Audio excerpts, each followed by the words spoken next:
Baik, kita lanjutkan soal nomor 7. Sinar garis R dan S adalah garis singgung pada lingkaran Q. Jika sudut antara R dan S adalah 80 derajat, tentukan berapa besarnya sudut X ya. Jadi ini ada sinar garis R, kemudian ini sinar garis S, yang mana garis R dan garis S ini merupakan garis singgung dari sebuah titik di luar lingkaran ya. Berarti nanti di sini ada titik A, ini titik singgung yang pertama. Kemudian ini adalah titik B, titik singgung yang kedua, lalu ini adalah titik C, ya, titik yang berada di luar lingkaran. Kemudian sudut antara garis R dan garis S itu 80 derajat, berarti ini adalah sudut ACB. Nah, adik kita tahu bahwa panjangnya ruas garis AC itu pasti sama dengan ruas garis BC, ya, kita tulis ya. Jadi panjangnya ruas garis AC itu sama dengan panjangnya ruas garis CB. Nah, ini saya beri tanda dulu. AC sama dengan CB. Nah, ketika AC sama dengan CB, maka akan membentuk segitiga ABC. Itu adalah segitiga sama kaki, ya. Jadi segitiga ABC otomatis menjadi segitiga sama kaki. Ya, sehingga kalau pada setiap segitiga sama kaki, ya perhatikan segitiga ABC ya dek ya. Nah ini sama kaki, maka nanti berlaku sudut CBA yang di sini itu akan sama dengan sudut CAB yang di sini. Jadi kalau CBA itu sama dengan X ya, maka sudut BAC ini juga sama dengan X ya. Nah, kita juga ingat bahwa pada setiap segitiga, termasuk segitiga sama kaki, ya, jumlah ketiga sudutnya itu harus sama dengan 180 derajat. Sehingga nanti bisa kita tuliskan sudut ACB ditambah sudut CBA ditambah sudut BAC ini sama dengan 180 derajat.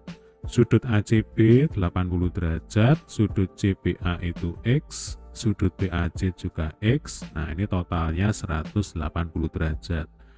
Kalau X ditambah X itu 2X ya. Kemudian yang di ruas kanan tinggal ditulis ulang, lalu 80 derajat ini kita pindah ke kanan ya. Jadinya minus 80 derajat, sehingga ruas kanannya adalah 100 derajat, ruas kirinya 2X, maka X sama dengan 100 derajat per 2 sama dengan 50 derajat, selesai ya. Berarti kalau yang ditanyakan adalah berapa besarnya sudut X, maka jawabannya adalah besarnya sudut X 50 derajat ya, gampang ya. Oke, demikian tadi pembahasan soal nomor 7. Sampai ketemu di video pembahasan soal berikutnya. Terima kasih. Nah, di video kali ini kita akan lanjutkan pembahasan soal latihan 2.3 ya dari buku paket halaman 74. Nah, kita akan mencoba untuk mengerjakan soal nomor 8 ya. Ruas garis BD dan CD itu merupakan garis singgung pada lingkaran A. Nah, coba perhatikan gambarnya ya. Ini adalah lingkaran A. Kemudian BD dan CD ini adalah garis singgung ya. Pertanyaan yang A, apakah segi 4 ABCD itu merupakan segi 4 tali busur? Nah, segi 4 tali busur itu syaratnya adalah jumlah sudut-sudut yang berseberangan ya pada segi 4 ABCD itu harus sama dengan 180 derajat. Jadi maksudnya sudut ABC, sudut BAC ya, itu kan berseberangan dengan sudut BDC.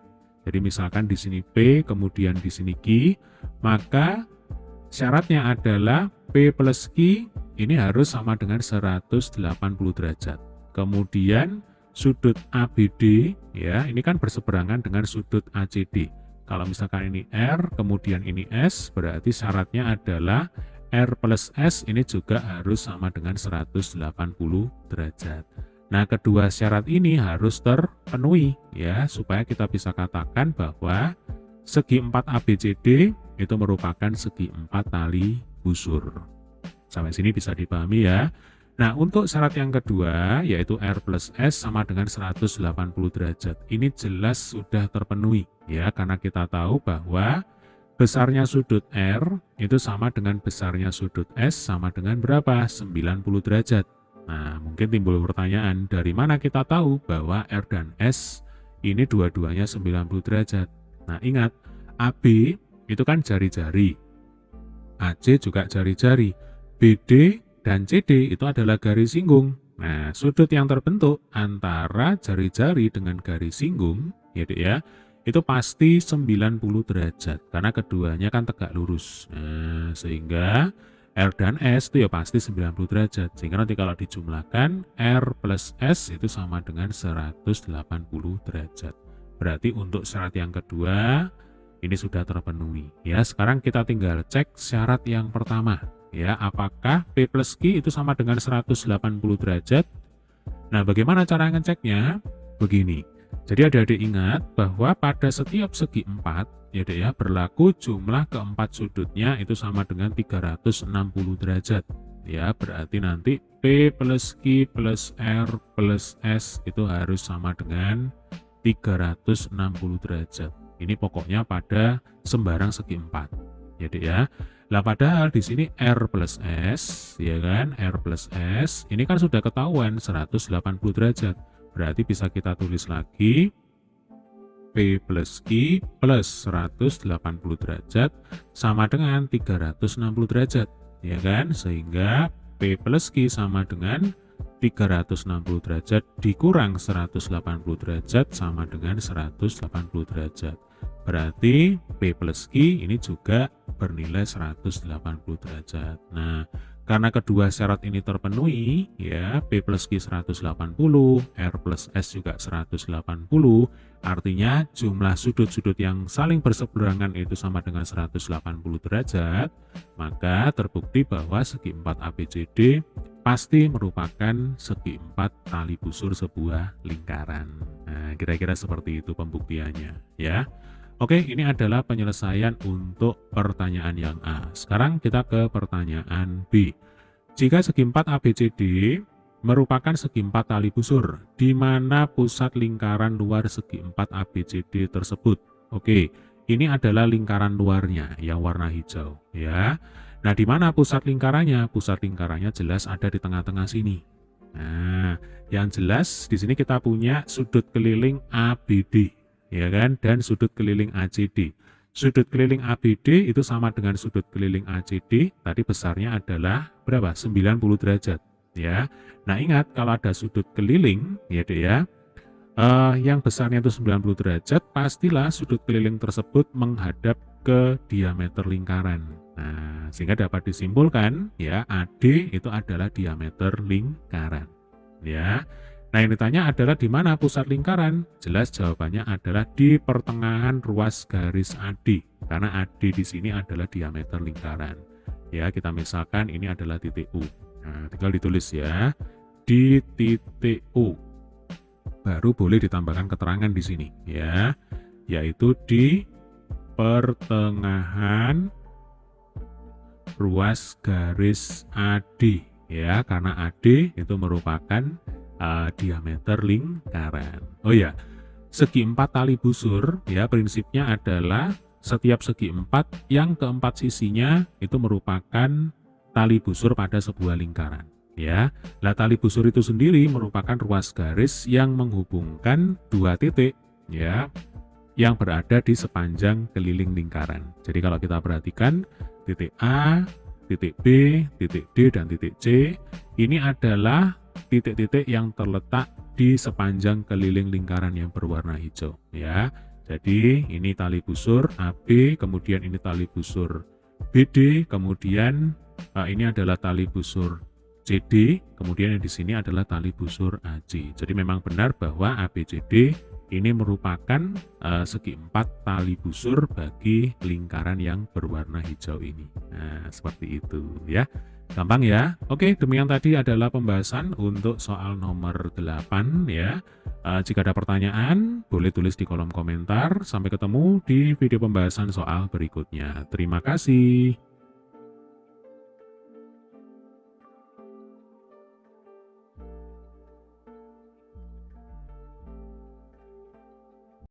sekarang kita lanjutkan soal nomor 9 ya Dek ya, latihan 2.3 dari buku paket halaman 74.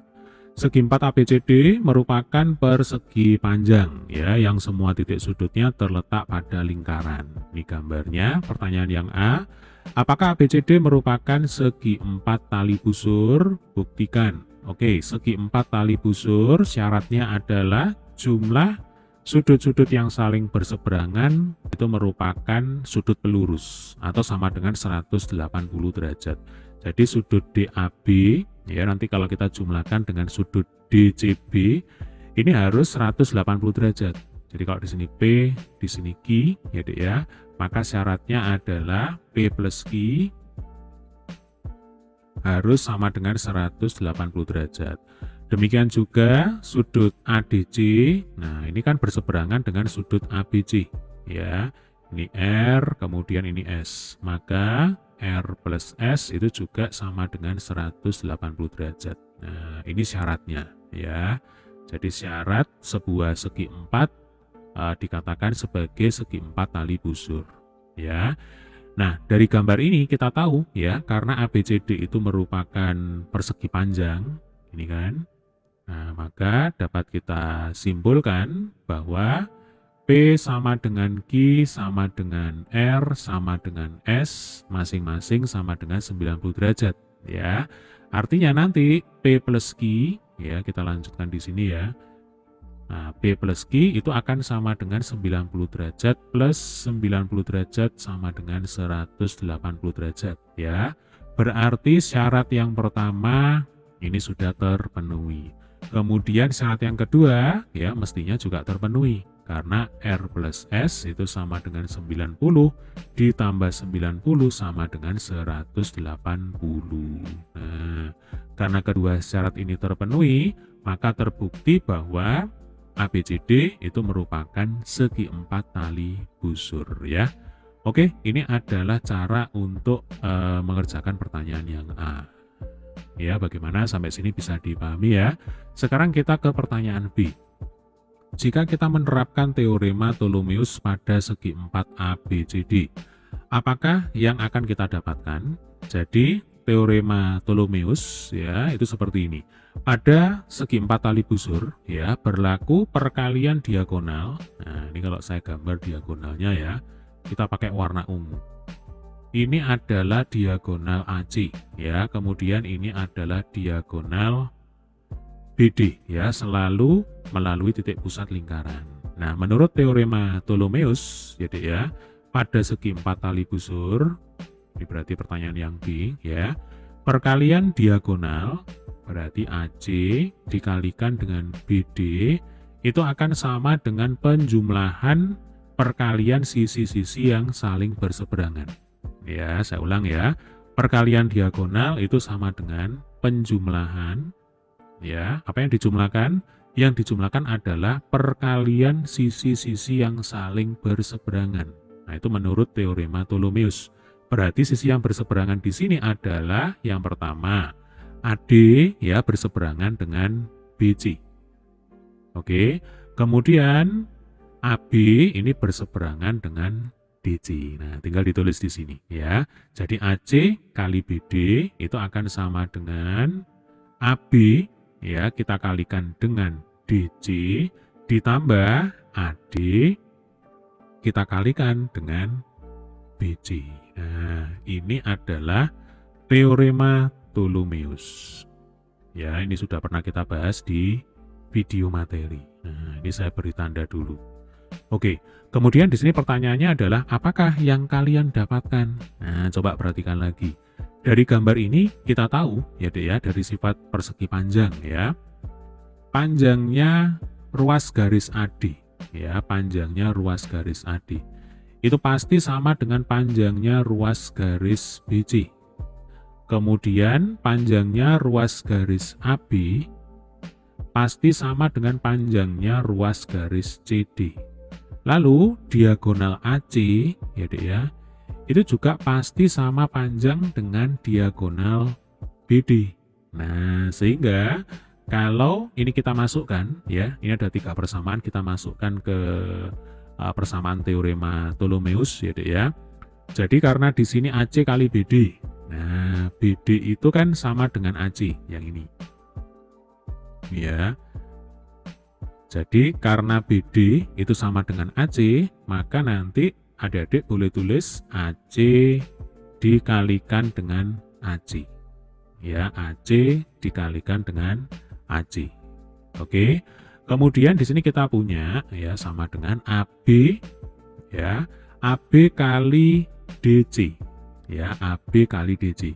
Padahal AB itu ya sama dengan DC. Di sini kan AB sama dengan CD, dibolak-balik sebenarnya sama aja ya. Berarti nanti bisa kita tulis AB ya, DC-nya itu kita ganti dengan AB. Nah, berarti AB dikalikan dengan AB. Oke. Kemudian di sini kita punya AD kali BC. Ya. Nah, padahal AD itu ya sama dengan BC. Atau kalau dibalik BC itu ya sama dengan AD. Ya kan? Berarti AD ini boleh kita tulis menjadi BC. Nah, jadi di sini BC kali BC. Lah AC kali AC itu kan AC kuadrat. Ya kan? Kemudian AB kali AB itu AB kuadrat. Lalu BC kali BC itu BC kuadrat. Nah, coba AC kuadrat sama dengan AB kuadrat plus BC kuadrat. Nah, ini nyambung dengan pertanyaan yang C sebenarnya. Ya, jadi AC kuadrat plus AC kuadrat sama dengan AB kuadrat plus BC kuadrat itu adalah teorema Pythagoras, ya kan? Jadi kalau pertanyaan yang B, jawabannya itu adalah yang ini. Nah, ini. Apa yang kita dapatkan? Yang kita dapatkan ternyata AC kuadrat itu sama dengan AB kuadrat ditambah DC kuadrat, ya. Atau boleh juga AC kuadrat itu sama dengan AD kuadrat ditambah DC kuadrat, ya, gunakan kesamaan yang ada di sini. Nah, kemudian sekalian aja kita lanjutkan ke pertanyaan yang C, ya. Apa nama teorema tersebut? Namanya adalah teorema Pythagoras, ya kan? Teorema Pythagoras.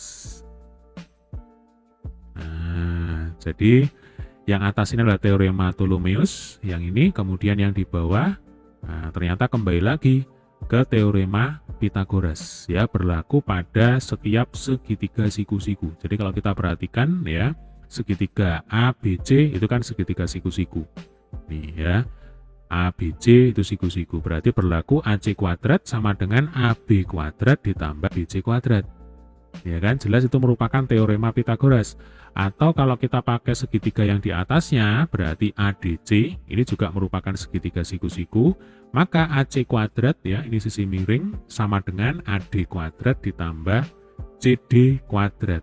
Nah, karena kan AB itu ya sama dengan CD, kemudian BC itu ya sama dengan AD. Ya, saya pikir ini sudah sangat jelas ini. Tetapi jangan khawatir kalau nanti ada pertanyaan, boleh tulis di kolom komentar. Baik, demikian tadi adalah pembahasan untuk soal nomor 9 ya. Sampai ketemu di video pembahasan soal berikutnya. Terima kasih.